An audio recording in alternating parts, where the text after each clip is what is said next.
Hello viewers, this is Safin Zaman. আজকে আমি আপনাদের সাথে শেয়ার করব একটা কার টিপ, স্পেশালি যারা গ্যাসের গাড়ি চালায় তাদের জন্য।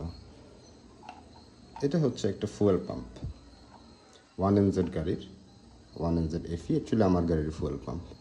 তো এই জিনিসটা ফুয়েল মেজার করে, এই জিনিসটা ফুয়েল সাক করে। এখানে একটা মোটর আছে, যে মোটরটা ফুয়েলটাকে পুল করে আপনার ইঞ্জিনে পাঠায়। আচ্ছা, যারা গ্যাসের গাড়ি চালায় তারা ইউজুয়ালি একটা জিনিস যেটা ভুল করে সেটা হলো ফুয়েল কম রাখে গাড়িতে। ফুয়েল কম রাখার কারণে হয় কি, এই যে ফুয়েল পাম্পটা আছে, এই ফুয়েল পাম্পটার এক্সট্রা কাজ করতে হয়। যখন ফুয়েলটা লো থাকে তখন তার এক্সট্রা প্রেশার লাগে ফুয়েলটাকে উপরে তুলতে। সিন্স গ্র্যাভিটি কোনো প্রেশার দিচ্ছে না উপর থেকে ফুয়েলটাকে, তার এক্সট্রা ফুয়েল লাগে, মানে এক্সট্রা প্রেশার লাগে ফুয়েলটাকে উপরে তুলতে। এর পরেরটাতে যেটা আসি, যে বিষয়টাতে আসি সেটা হলো এই যে ফুয়েল পাম্পটা, এই ফুয়েল পাম্পটা গরম হয়ে যায়। আর এই ফুয়েল পাম্পটাকে ঠান্ডা করে কিন্তু ফুয়েল ইটসেলফ।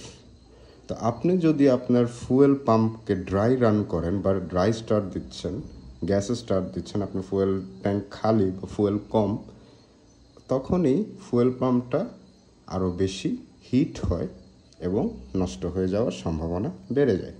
তো এই জন্যই আমি আপনাদের সবাইকে সাজেস্ট করব যে যারা গ্যাসের গাড়ি ব্যবহার করেন, মানে গ্যাস ইউজ করেন, তারা অ্যাটলিস্ট যাতে ফুয়েলটা 1/3 ট্যাঙ্ক, মানে অ্যাটলিস্ট এই যে এখানে আপনারা একটা ছোট লাইন দেখতে পারতেছেন, সবার মিটারটা রিডিং এখান থেকে আসে। সো অ্যাটলিস্ট এতটুকুন হইলেও যাতে ফুয়েল থাকে, মানে অ্যাটলিস্ট একটা সার্টেন হাইট পর্যন্ত ফুয়েল থাকে। এটা তো অবভিয়াসলি বোঝা যায় না, সো আমি সিম্পল ইকুয়েশনে বলি 1/3 রাখলেই হয়। তো আপনারা যারা গ্যাসের গাড়ি চালান, অ্যাটলিস্ট এমটি ফুয়েলে গাড়ি চালাবেন না, সবসময় অ্যাটলিস্ট 1/3 অকটেন ফিল আপ করে রাখবেন। Thank you, that's all for today.